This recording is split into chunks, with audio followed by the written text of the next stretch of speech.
Hip-hop as a genre has been around for over 50 years at this point. Once seen as a fad genre to come and go, it has proved its staying power due to several artists' unique contributions. From Tupac on the West Coast, to Notorious B.I.G. on the East Coast, to Outkast down South, all of these artists have cemented themselves in musical history due to their introspective and elite storytelling and lyrical abilities, flavored with their own personal touches and influences from each respective coast. And this statement has never held more true than for Midwest elite N9ne.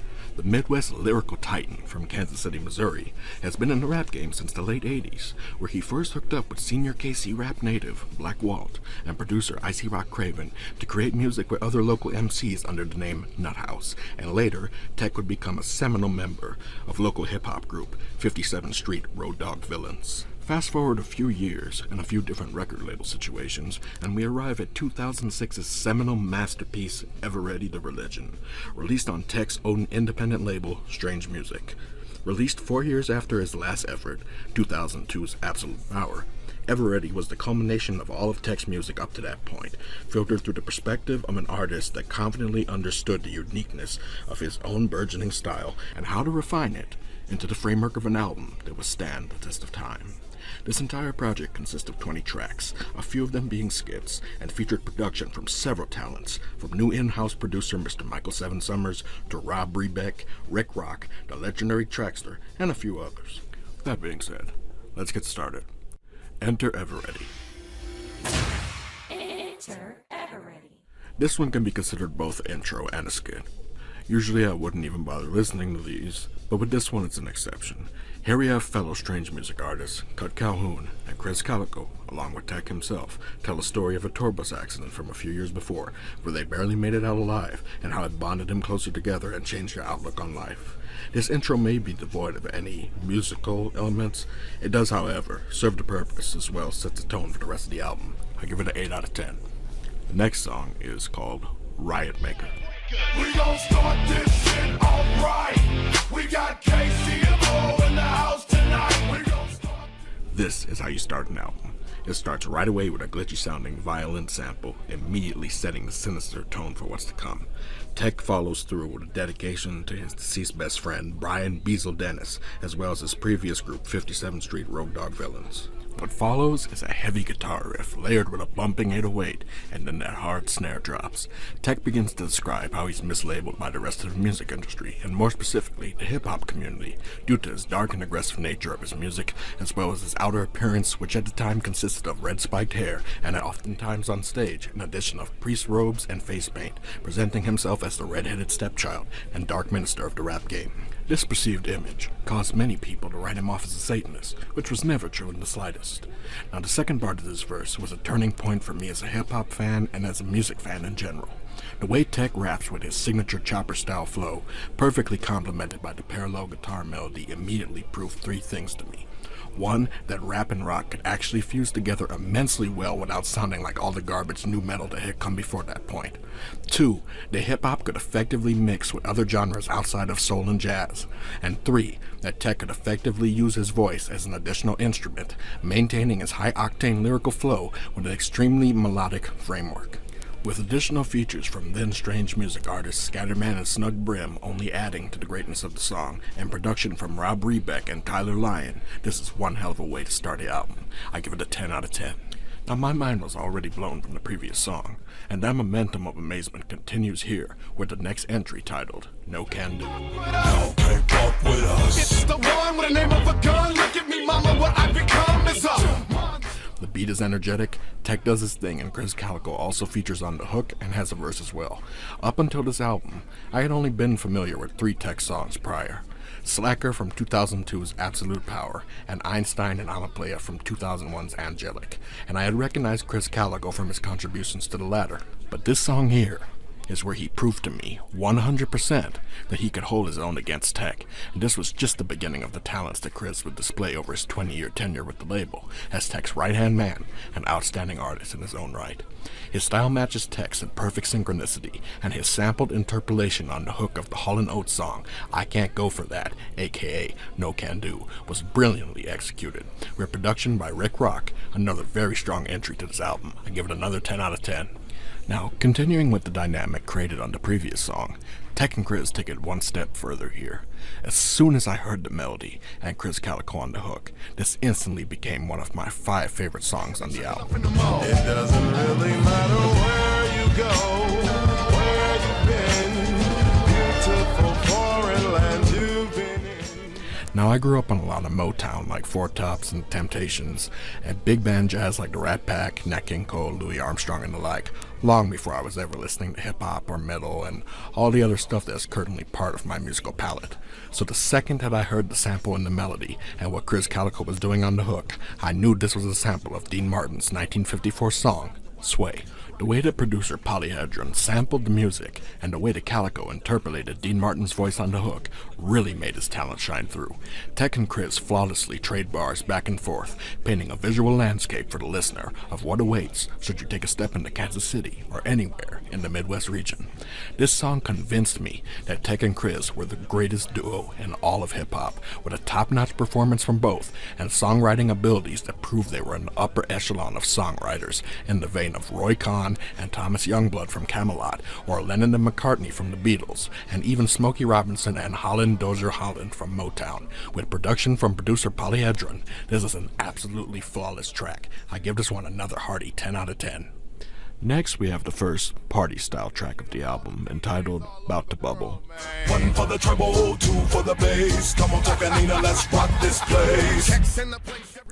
Although the verses are executed in typical Tech-9ne fashion, built upon a melody that samples both beatbox from Art of Noise as well as Spoonie G's Spoonin' Rap, this song is unfortunately, in my opinion, the first low point of the entire album, due to its weak hook that can get on your nerves rather quickly, and comes off as quite a silly performance from Tech in comparison to the verses. Nothing much else to say here. With production from Michael 7 Summers, I give it a 3 out of 10. The next song is called It's What You Thinkin', and is a major improvement in every way from the previous song. Everybody just throw your hands up, what? All the ladies just throw your legs up, what? The beat is heavy with a slightly dark tinge to it, with a real strong hook from Chris Calico. Tech raps about his intimate encounters with female groupies and their begrudging partners who may be on the other end of the situation. Another good track here. Overall, with production by Michael 7 Summers, I give it a 9 out of 10. The next song is called Night and Day. The rappers I commission, to them out they bout to listen. Do it up, re-rock conditions, make you bounce without permission. Check it out, we bout to... Another party type song here, once again with a darker feel to it, and executed very well, especially when compared to Bout to Bubble. Tech slays the verses as usual, while Chris Calico does his thing on the hook, with partial assistance from an unnamed female artist, bringing everything together for a solid entry to the album. With production from Michael 7 Summers, I give it a 10 out of 10. The next song is titled Jellysicle. Woo! Man, this beat is, Rick Rocker! The beat on this one is crazy. It's like a video game 8-bit type thing going on, accompanied by heavy percussion and bass and some random additional sounds that add to the overall erratic atmosphere. Tech does this thing on the verses, calling out all the haters and critics of his music, and with a more than competent verse from E40 as a feature, we have another good track here. The hook could be better, but that's my only complaint for this song. With production from Rick Rock, I give this one a 7 out of 10. The next song is one that most people are probably familiar with when they hear Tech-9ne's name. This one's called Caribou. Caribou, it's like 151 rum, yeah. pineapple juice and Malibu, Caribou, get them all now. Another dark-sounding, hardcore party drinking song here. This track had everyone in the Midwest and West Coast, myself and my friends included, getting faded from alcoholic concoction consisting of Bacardi 151, Malibu rum, and plenty of pineapple juice. This song still holds up today, and it's one of Tech's most recognizable songs and a solid entry for this album. I give it a 7 out of 10. The next song is called My Wife, My Bitch, My Girl. real cocky, real sloppy, drunk at the club and y'all can't stop me. And sees Tech describing the relationship that he has with 3 different love interests in his life. This song, in my opinion, is the first complete throwaway track from this album. The beat is terrible, and the verses and hook are completely half-assed. There's absolutely nothing redeemable here. With production from Rick Rock, I give it a 0 out of 10. Which brings us to our next song, simply titled Flash. Show day is stressful, everybody wanna call, gotta tell them no sometime. Sit up in the record store, 700 fans, man, everyone. Another groupie sex-related song. This isn't a bad song per se. The beat is decent. Chris and Tech take on the hook together, and the verses are alright as well. Nothing outstanding, but perfectly serviceable. Not a song I listen to on every album spin, but it's a good enough song for a listen here and there. With production from Rune Rask and True LS, I give this one a 5 out of 10. The next song we have here is one of my favorites from the album and one of Tech's best songs in his entire discography, titled Come Gangsta. Come gangsta.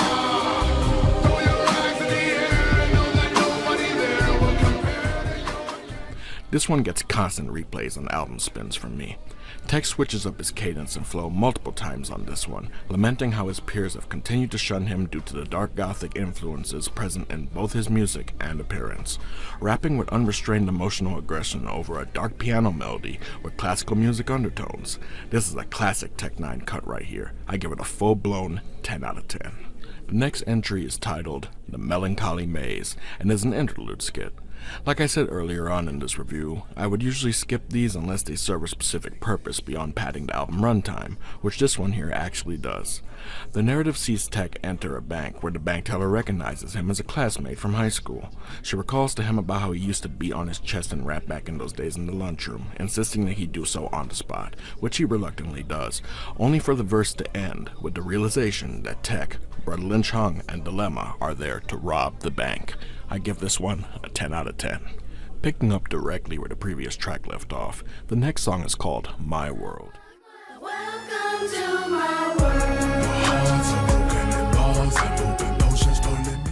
This hauntingly morose track, in my opinion, is by far the best song on the entire album. The beat oozes with a gothic horrorcore essence that serves as the perfect soundscape for all three artists featured here. We start with a wicked intro from Tech, informing you that you've entered a different world, one of his making. He then passes the baton off to West Coast horrorcore legend and later strange music resident, Brother Lynch Hung. This was my very first introduction to Brother Lynch Hung, and I became a lifelong fan immediately. His clever lyrics dashed with his signature cannibalistic sauce that only Lynch could serve up are on full display here and prove why he truly is the heir to the late great Tupac Shakur on the West Coast. Lynch then passes it off to Dilemma of the rap group D-Loc and Dilemma, who fills in here extremely well on a verse that was initially intended for Eminem. With his lyrical ability and flow fitting nicely between both Lynch and Tech, and of course we have the man himself, proving once again why he is the king of darkness with his blistering performance. With a chilling hook from Strange Music co-founder Travis O'Gwen's daughter Mackenzie, who was only 9 years old at the time, this is one of the greatest hip-hop masterpieces of all time. With production from the legendary trackster of Do or Die fame, I give it a hearty 10 out of 10. The next track is titled Running Out of Time. Pain. What is it? Originally penalty, physically or mentally, sensations you feel when And is another runner-up for best song on the album. Tech raps about time running out for various things in his personal life, his mother's declining health, the trajectory of his career, etc.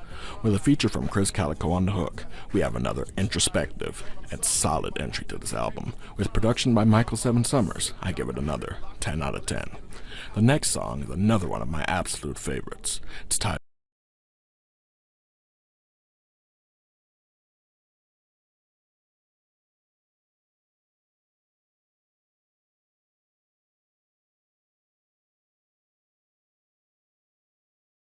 Yoko Kanno and the Seatbelts from the Cowboy Bebop anime soundtrack. This is a match made in heaven, as Kanno's work on Bebop is one of the main reasons that I started to make music myself. The greatest anime ever and the greatest rapper ever, what more could you ask for? Tech raps about the stresses of life on the road, missing his children grow up, and eventually leading to infidelity and separation from his wife. With features from both of Tech's daughters, Aaliyah and Rain Yates, we have another masterpiece on our hands. I give it a full 10 out of 10. Now we begin to wind down this review as we've reached the last few songs of the album. The next track is called Fuck 'em Girl. Feeling insane. Fuck 'em, girl. Fuck 'em. Fuck 'em, girl. Fuck 'em. Fuck 'em, girl. Not much needs to be said here, as the title tells you all you need to know. It's another sex party song, this one specifically aimed at the female portion of the fan base. Subject matter aside, I actually really enjoy this song, as it kind of seems like an anomaly for this album, while still fitting in just as well as the rest of the material. With a tropical style instrumental and the holy trinity of Tech, Chris, and Cut Calhoun on the verses, and Tech and Chris together on the hook, we have another solid song here. I give this one an 8 out of 10. The second to last song is titled The Beast.